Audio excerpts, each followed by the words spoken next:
സമാനതകളില്ലാത്ത വ്യത്യസ്തമായ ജനവിധിയുടെ ഫലമാണ് 2024 ജൂൺ 4 പുറത്തു വന്ന ഈ വോട്ടിംഗ് നിലയും ലീഡ് നിലയും വിജയങ്ങളുമൊക്കെ കാണിക്കുന്നത്.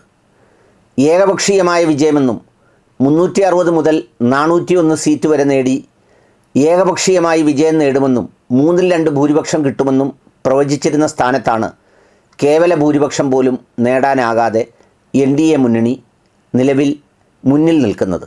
എന്നാൽ ഇന്ത്യ അലയൻസ് ആകട്ടെ അപ്രതീക്ഷിതമായ വിജയത്തിൻ്റെ ആഹ്ലാദത്തിലുമാണ്. ഈ വിജയത്തിൽ യഥാർത്ഥത്തിൽ തിളക്കം കുറഞ്ഞു പോയത് മോഡി ഫാക്ടറിനാണ്. വാരണാസിയിലെ വിജയത്തിൽ പോലും അദ്ദേഹത്തിന് മുൻ വർഷങ്ങളിൽ കിട്ടിയ വിജയത്തിൻ്റെ തിളക്കമേറിയില്ല. ഉത്തർപ്രദേശിൽ ആകെ അലയടിച്ച സർക്കാർ വിരുദ്ധ വികാരം വാരണാസിയിലും പ്രതിഫലിച്ചു. 2024 ആകുമ്പോൾ അനിഷേധ്യനായ നേതാവെന്ന തലത്തിൽ നിന്നും ജനങ്ങൾ വേറിട്ട് വിലയിരുത്തുന്ന മറ്റൊരു നേതാവായി മാറുകയാണ് നരേന്ദ്രമോദിയെന്ന് വിലയിരുത്തപ്പെടുന്നു. 2024 ലോക്സഭാ തെരഞ്ഞെടുപ്പിൻ്റെ വിജയത്തിൻ്റെ കണക്കുകൾ പുറത്തുവന്ന് അത് വിലയിരുത്തുമ്പോൾ ഇന്ന് രാവിലെ TV കണ്ടവരിലും എല്ലാവരിലും വല്ലാതെ ആശ്ചര്യമുളവാക്കിയ ഒരു വാർത്തയായിരുന്നു അല്പനേരത്തെ ദൈർഘ്യം മാത്രമേ ഉള്ളുവെങ്കിലും നരേന്ദ്രമോദിജി വാരണാസിയിൽ പിന്നിലാണ് എന്ന വാർത്ത പുറത്തു വരുന്നത്. അല്പനേരത്തേക്ക് ഏതാണ്ട് 15,000-ഓളം വോട്ടുകൾക്ക് 16,000-ഓളം വോട്ടുകൾക്ക് പിന്നീട് 11,000 10,000 വോട്ടുകൾക്ക് പിന്നിൽ നിൽക്കുന്നു എന്ന വാർത്ത സ്ക്രീൻഷോട്ട് എടുത്തവരാണ് ഒരുപാട് ആളുകൾ. എന്തുകൊണ്ടാണ് അങ്ങനെ എടുത്തത് എന്ന് ചോദിച്ചാൽ ഒരു കാരണവശാലും ഒരിക്കൽ പോലും ഒരു നിമിഷത്തിലും പിന്നോട്ട് പോകേണ്ടിയിരുന്നതല്ലാത്ത ഒരാൾ, ഈ രാജ്യത്തെ തിരഞ്ഞെടുപ്പിൻ്റെ ആകെ ശ്രദ്ധാകേന്ദ്രമായി മാറിയ ഒരാൾ, 2014-ലും 2019-ലും വിജയമന്ത്രങ്ങൾ മാത്രം രചിച്ച ഒരാൾ 2024 അല്പസമയത്തേക്കെങ്കിലും പിന്നിൽ നിൽക്കുന്നു എന്നത് ഒരു പ്രധാനപ്പെട്ട വാർത്തയായി മാറി. ഇലക്ഷന് ശേഷമുള്ള എക്സിറ്റ് പോളുകളിലും ഏതാണ്ട് എല്ലാ സംസ്ഥാനങ്ങളിലും സർക്കാർ വിരുദ്ധ വികാരങ്ങളും മറ്റു പല വികാരങ്ങളെയുമെല്ലാം മോഡി ഫാക്ടർ മറികടന്നു എന്ന തരത്തിലാണ് വാർത്തകളിൽ പുറത്തേക്ക് വന്ന വിലയിരുത്തലുകൾ. എന്നാൽ അതിനെയെല്ലാം അപ്രസക്തമാക്കുന്നതായിരുന്നു UPയിൽ കണ്ടത് എന്നതാണ് സത്യം. രാമക്ഷേത്രം നിർമ്മിച്ച അയോധ്യ ഉൾപ്പെടുന്ന ഫൈസാബാദ് പാർലമെൻറ്റ് മണ്ഡലം പോലും BJPക്ക് നഷ്ടപ്പെടുന്നൊരു സ്ഥിതിവിശേഷമെത്തി.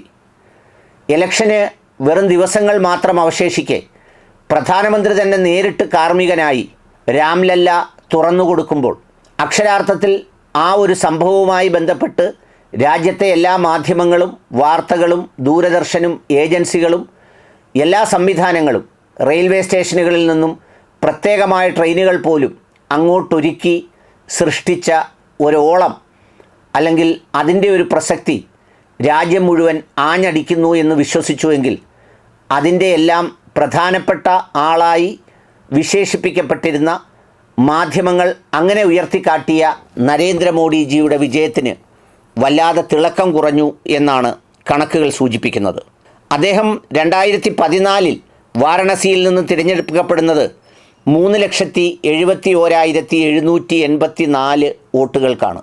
അത് 2019 ആയപ്പോൾ 4,79,505 വോട്ടുകളായി വർദ്ധിച്ചു.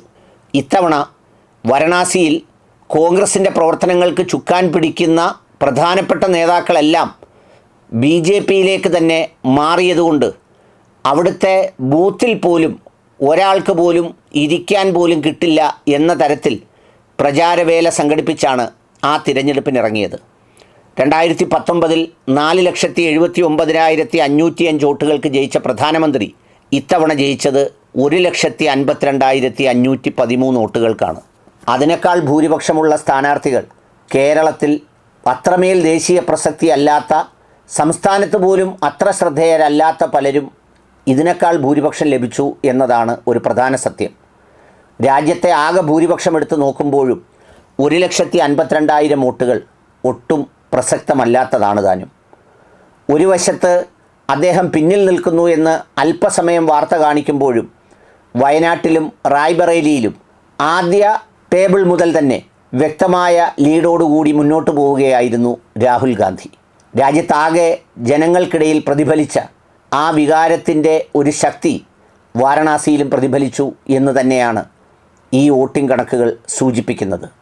BJPയുടെ ഗ്യാരണ്ടി എന്നോ സർക്കാരിൻ്റെ ഗ്യാരണ്ടി എന്നോ പറയുന്നതിനപ്പുറം മോഡീസ് ഗ്യാരണ്ടി എന്ന തരത്തിലായിരുന്നു പ്രചാരവേലയുടെ ഏറ്റവും പ്രധാനപ്പെട്ട ഗുന്തമുന. എന്നാൽ ആ ഗ്യാരണ്ടി അദ്ദേഹത്തിലെ മണ്ഡലത്തിലെ ജനങ്ങൾ പോലും മുൻപ് വിശ്വസിച്ചതിനേക്കാൾ കുറച്ചുകൂടി അവിശ്വസിച്ചാണ് ഇത്തവണ സമീപിച്ചത് എന്ന് വേണമെങ്കിൽ ഈ ലീഡ് നില കാണുമ്പോൾ നമുക്ക് വിലയിരുത്താവുന്നതാണ്.